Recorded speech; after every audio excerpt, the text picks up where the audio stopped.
Ahora vamos a hablar un poco de la hipercalcemia maligna. Muy bien, partamos de la definición de hipercalcemia maligna. Tenemos un proceso neoplásico y una elevación del calcio por encima del rango de normalidad. En este caso, en la mayoría de los laboratorios estamos hablando de 10.5 miligramos por decilitro en el punto superior. Esto correspondería al calcio iónico. Y así lo podemos clasificar en leve, moderado, severa. Severa más de 14 miligramos por decilitro, moderada 12 a 13.9 y leve de 10.5 a 11.9. Es importante saber que el calcio tiene que ser corregido con la albúmina. Casi el 50% del calcio puede estar unido a la albúmina, así que variaciones en la concentración de albúmina pueden alterar la concentración del calcio. Entonces siempre se debe corregir con albúmina. De hecho, por eso verán que en los químicos en ocasiones aparece el resultado calcio y abajo calcio corregido. Algunos equipos hacen ese procedimiento de corrección. En otras ocasiones usted es el que va a tener que hacerlo utilizando esta fórmula que aparece acá. A pesar de que tenemos causas benignas de hipercalcemia, siempre que estemos evaluando un paciente con hipercalcemia, tenemos que hacernos la pregunta si esa hipercalcemia puede estar relacionado a una malignidad. Y aquí tenemos las principales malignidades asociadas a hipercalcemia. Tenemos los cánceres pulmonares, cáncer de mama en la mujer y el mieloma múltiple. Son los principales. Podemos tener hipercalcemia en pacientes con cáncer de próstata, si lo podemos tener. Con cánceres renales pudiesen también presentarse, pero estamos hablando de lo más frecuente. Los más frecuentes son cánceres escamosos pulmonares, cáncer de mama y el mieloma múltiple. De las hematológicas, la más importante es el mieloma múltiple. También pudiésemos encontrar hipercalcemia asociado al linfoma, pero son menos frecuentes. Más de 30% de los pacientes con mieloma múltiple pueden presentarse con hipercalcemia, 25% de los carcinomas de células escamosas y hasta 20% de los pacientes con cáncer de mama. Esta gráfica ejemplifica más o menos cómo es el metabolismo normal de un paciente, el metabolismo normal del paciente del calcio, su metabolismo. Entonces acá tenemos la glándula paratiroide. Cuando hay bajas concentraciones de calcio séricas, bueno, ¿qué es lo que hace la paratiroide?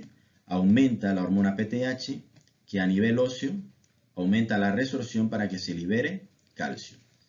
De lo contrario, si tenemos altas concentraciones de calcio, a nivel de la glándula paratiroide se libera calcitonina que inhibe la resorción ósea y por ende disminuye la liberación de calcio del tejido óseo. Dentro de la fisiopatología del por qué las malignidades pueden desarrollar hipercalcemia, ya habíamos revisado la del mieloma múltiple, que en el caso del mieloma múltiple disminuye la osteoprotegerina. Al disminuir la osteoprotegerina se inhibe la acción de los osteoblastos y se favorece la acción de los osteoclastos al unirse el RAN que está en los osteoclastos con el RAN ligando que produce la célula tumoral del mieloma múltiple. Y esto lo que hace es que aumente la actividad del osteoclasto y se favorece la resorción ósea, obteniendo fragilidad del tejido óseo y aumento de la liberación del calcio. Pero también tenemos otro mecanismo por el cual se produce hipercalcemia maligna. Y en este caso vamos a tener una célula tumoral y esta célula tumoral va a producir una hormona parecida a la paratiroide, a la hormona paratiroidea. Y esto, a nivel renal, estimula la reabsorción del calcio, es decir, se elimina menos calcio, pero también a nivel de los osteoblastos, inhibe la acción de los osteoblastos y favorece la acción de los osteoclastos. Y al favorecer la acción de los osteoclastos, se pone frágil el hueso y además se libera calcio. Estas serían parte de las manifestaciones clínicas de los pacientes con hipercalcemia maligna. Tenemos las relacionadas a afectación al sistema nervioso central, confusión, letargo, delirio, hasta eventos convulsivos pueden presentar los pacientes con hipercalcemia. Lo del tracto gastrointestinal, náuseas, vómitos, estreñimiento, dolor abdominal, incluso hasta hilio. De la parte renal puede producir lesión renal prerrenal porque uno de los mecanismos por los cuales el cuerpo trata de eliminar el calcio es a través de la orina. Y se favorece inicialmente una poliuria y al producirse poliuria el paciente se deshidrata, por lo cual hace lesión renal o daño renal prerrenal. También el paciente puede tener riesgo de eventos de arritmias cardíacas, hipertensión, acortamiento del QT, arritmia, bradicardia, prolongación del PR, que le confiere un riesgo incluso de muerte súbita. El pilar fundamental del tratamiento del paciente con hipercalcemia maligna es tratar la enfermedad de base. Pero en ocasiones el paciente está en un proceso de construir un diagnóstico y no vamos a poder iniciar la enfermedad de base, la malignidad, porque todavía no conocemos cuál es. Entonces tenemos las medidas fundamentales que parten de una adecuada hidratación. Y la hidratación la vamos a realizar con solución salina normal.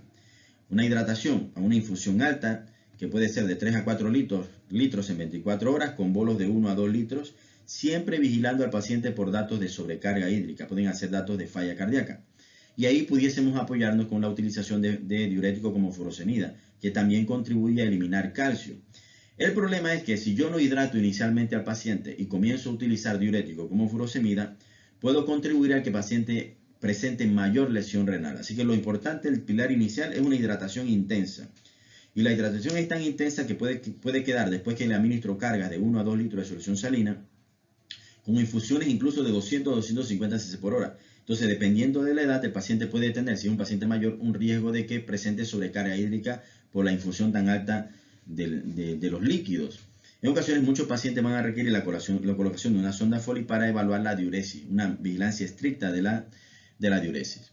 Pero tenemos otros mecanismos por los cuales podemos actuar, mejorando la diuresis, aportando aumento de la hidratación, pero también puedo reducir los niveles del calcio, disminuyendo la absorción a nivel intestinal, aumentando la excreción renal. Ya tenemos la solución salina, diuréticos si el paciente tiene datos de sobrecarga hídrica, aumentando el volumen circulante porque estoy aumentando la volemia del paciente con la hidratación.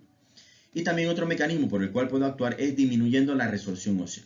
Y para disminuir la resorción ósea tengo un medicamento importantísimo, y de los medicamentos más importantes con el que contamos son los inhibidores de los osteoclastos, los bifosfonatos. Los bifosfonatos se han constituido un pilar importantísimo en el manejo de los pacientes con hipercalcemia maligna. Pero lo que tenemos que tomar en consideración cuando utilizamos los bifosfonatos, como el ácido zoledrónico, es que el paciente no presente daño renal. Porque cuando hay daño renal, el ácido zoledrónico, el bifosfonato, puede empeorar el daño renal. Entonces, los pilares, ¿cuáles son? La hidratación, evitar la resorción. La calcitonina puede tener un papel ahí en la disminución de la absorción del calcio intestinal. Favorecer la eliminación. Si aumento la volemia, favorezco la diuresis. Si el paciente tiene datos de sobrecarga o tiene una buena volemia, pudiese utilizar diurético, furosemida, con mucha precaución, que me contribuyen a eliminar también el calcio a nivel urinario. Y también puedo actuar disminuyendo la resorción ósea, utilizando los bifosfonatos como el ácido zoledrónico. Pero todo esto es una etapa transitoria hasta que yo pueda tratar la enfermedad de base. Si yo no trato la enfermedad de base, esta medida transitoria que estoy estableciendo para bajar el calcio, tan pronto la suspenda, nuevamente el calcio se elevará. Esto es lo que le mencionaba de la importancia de disminuir la resorción ósea con el ácido zoledrónico, el Someta. La dosis que utilizamos son 4 miligramos en 100 cc de solución salina, la administramos en 15 minutos. El inicio de efecto terapéutico es rápido, cuestión de días. El pico máximo a la semana más o menos. Y la eficiencia puede llegar hasta el 90% en el control de hipercalcemia. Si el paciente tiene lesión renal, debemos evaluar la tasa de filtración glomerular para hacer ajuste en la dosis. Si la tasa está por debajo de 30, está totalmente contraindicado. Y aquí, si la tasa está alrededor de estos rangos, podemos hacer algunos ajustes en la dosis. Es importante la utilización temprana del ácido zoledrónico si el paciente no tiene datos de lesión renal. Por ejemplo, si usted está en el cuarto de urgencia evaluando un paciente, y cuando usted tiene el químico, el paciente hipotéticamente tiene un calcio en 18, tiene alteración del estado de alerta, ven que tiene manifestaciones renales, tiene disminución de la diuresis. Una de las primeras medidas que usted puede instaurar en ese preciso instante es, si el paciente está deshidratado o no tiene falla cardíaca, administrar 1000 cc de solución salina a chorro, 1 litro, 2 litros, y después dejar una infusión alta de solución salina. Claro, vigilando por datos de sobrecarga hídrica.